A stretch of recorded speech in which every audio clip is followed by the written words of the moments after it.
क्या आपने कभी सोचा है कि आतंकवाद को सबसे बड़ा समर्थन कौन देता है? ये समर्थन वो लोग देते हैं जो आतंकवाद को किसी ना किसी कारण से जस्टिफाई करते हैं, उसे जायज ठहराते हैं। और सोचिए अगर देश का कोई धार्मिक संगठन खुलकर गजवाए हिंद जैसे शब्दों का समर्थन करने लगे और उस शब्द का प्रचार प्रसार करने लगे जो कट्टरपंथियों के लिए बिजली घर का काम करता है, जिससे आतंकवादियों और कट्टरपंथियों को ऊर्जा मिलती है, तो उसे एक्सपोज करना और उसका विरोध करना बहुत आवश्यक है। इसलिए आज सत्ता में हम आप सभी न्यूज मित्रों के लिए एक ऐसी कुंजी लेकर आए हैं जो उन लोगों को शर्मिंदा कर देगी जो गजवाए हिंद के समर्थन में फतवे जारी कर रहे हैं और ऐसा करते हुए उन्हें जरा सी भी लाज नहीं आ रही है। गजवाए हिंद का सीधा सा अर्थ है हिंदुस्तान के खिलाफ अंतिम युद्ध, और हमारे देश में मौजूद एक बड़े मदरसे से इसी गजवाए हिंद के समर्थन में एक फतवा जारी किया गया है। यानी एक मदरसा जो हिंदुस्तान के अंदर मौजूद है, उस मदरसे के मौलाना और मौलवी जहां की खुली हवा में सांस लेते हैं, जहां उन्हें स्वतंत्र जीवन और आबोदाना मिलता है, आखिर वो लोग गजवाए हिंद के समर्थन में फतवा कैसे निकाल सकते हैं?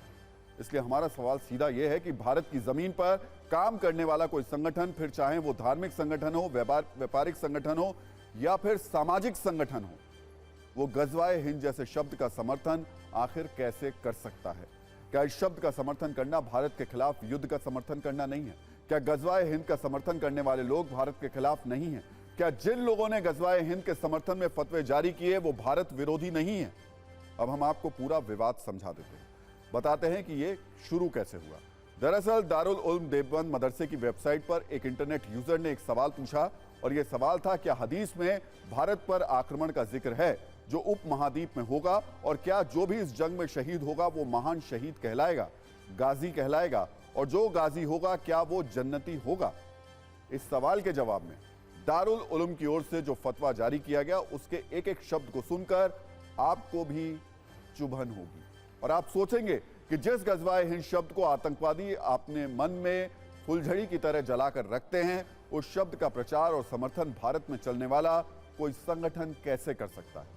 दारुल उलूम देवबंद के फतवे में सुन अल नसा नाम की एक किताब और हजरत अबू हुरैरा की हदीस का जिक्र करते हुए बताया गया कि अल्लाह के संदेशवाहक ने भारत पर हमले का वादा किया था। उन्होंने कहा था कि अगर मैं जिंदा रहा तो इसके लिए मैं अपनी खुद की और अपनी संपत्ति की कुर्बानी दे दूंगा और मैं सबसे महान शहीद बनूंगा। दारुल उलूम देवबंद ने अपने फतवे में गजवाए हिंद के प्रति अपना समर्थन और अपनी आस्था प्रकट की है। इस फतवे के तुरंत बाद राष्ट्रीय बाल अधिकार संरक्षण आयोग ने स्वतः संज्ञान लिया। एनसीपीसीआर के मुताबिक दारुल उलूम देवबंद का यह फतवा पूरी तरीके से देश विरोधी है। राष्ट्रीय बाल अधिकार संरक्षण आयोग ने कहा कि दारुल उलूम देवबंद मदरसे में बच्चों को भारत विरोधी शिक्षाएं दी जा रही हैं और इससे इस्लामिक कट्टरपंथ को बढ़ावा मिल रहा है। एनसीपीसीआर ने सहारनपुर जिला प्रशासन से मदरसे पर तुरंत एक्शन के साथ एफआईआर की मांग की और पुलिस प्रशासन को नोटिस जारी करके 3 दिन के अंदर जवाब मांग लिया। अब हम आपको आसान भाषा में यह समझा देते हैं कि जिस गजवाए हिंद को लेकर यह सारा विवाद है, आखिर वो है क्या, उसका मतलब और मकसद क्या है। दरअसल गजवाए हिंद एक ऐसी भारत विरोधी विचारधारा है जिस पर ना जाने कितने आतंकी संगठन चल रहे हैं। आईएसआईएस, अलकायदा, जैश ए मोहम्मद और इनके जैसे जितने भी आतंकी संगठन हैं, गजवाए हिंद उनका फेवरेट शब्द है। इस शब्द में ऐसी नकारात्मक ऊर्जा है जो आतंकी संगठनों को खतरनाक से खतरनाक मिशन पर चलने की ताकत देती है। सिर्फ इतना ही नहीं, पाकिस्तान में भी ऐसे कई बुद्धिजीवी हैं जिनके मन में गजवाए हिंद के गीत बजते रहते हैं, जो गजवाए हिंद का बोर्ड लगाकर अपनी दुकान चला रहे हैं और वो बार बार भारत के खिलाफ अंतिम युद्ध की बात करते रहते हैं। दरअसल गजवाए एक अरबी शब्द है जिसे गजवात भी कहा जाता है। हिंदी में इसका मतलब होता है युद्ध। इसमें हिंद का मतलब हिंदुस्तान से है। इस तरह गजवाए हिंद का हिंदी में मतलब होता है हिंदुस्तान के खिलाफ युद्ध की शुरुआत करना, और इसका मकसद है इस्लाम का विस्तार करना। यानी गजवाए हिंद कट्टरपंथी सोच से उपजा एक ऐसा विचार है जिसे दुनिया भर में इस्लामी आतंकवादी संगठनों ने हाथों हाथ लिया है और इसे अपना सूत्र वाक्य बनाया है। नए नए आतंकी संगठन अपनी शाखाएं खोलते हैं, जन्नत के सपने दिखाकर उसमें आतंकवादियों की भर्ती होती है, लेकिन सबका एजेंडा सिर्फ एक है, गजवाए हिंद, जिसके बारे में बात करते ही आतंकी संगठन जोश से भर उठते हैं। और जब हमारे देश के अंदर मौजूद कई कट्टरपंथियों को भी लगता है कि यह शब्द इस्लाम की शान में चार चांद लगाने वाला शब्द है, और शायद ऐसे ही कुछ लोग दारुल उलूम देवबंद में भी बैठे हुए हैं जिनकी नजर में गजवाए हिंद वैध है, यानी पहले गजवाए हिंद वाले जो पर्चे आईएसआईएस और अलकायदा जैसे आतंकी संगठन जारी करते आए हैं, अब वैसा ही पर्चा फतवे के तौर पर जारी किया गया।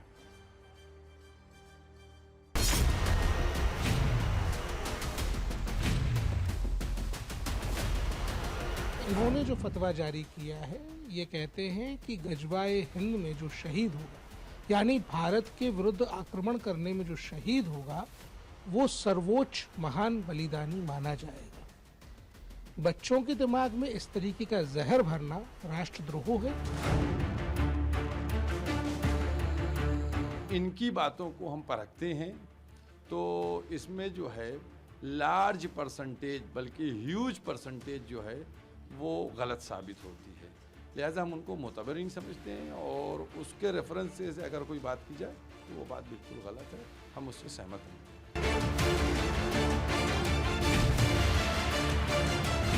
ये साफ संदेश है कि दारुल उलूम देवबंद को डॉक्टर बाबा साहब आम्बेडकर के संविधान में किसी प्रकार का विश्वास नहीं है। भारत को पाकिस्तान परस्त शक्तियों के आधार पर नहीं चलाया जा सकता और भारत का तालिबानीकरण किसी भी कीमत पर स्वीकार नहीं होगा।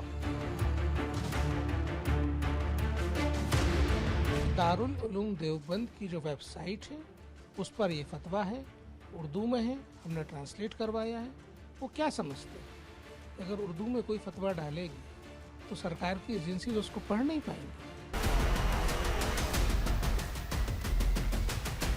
CPCR ने ये आदेश दिए हैं कि ये अगेंस्ट है, बच्चों के राइट्स के अनुसार अधिकारों के हनन है और तमाम कानून की परिधियों के प्रतिकूल है।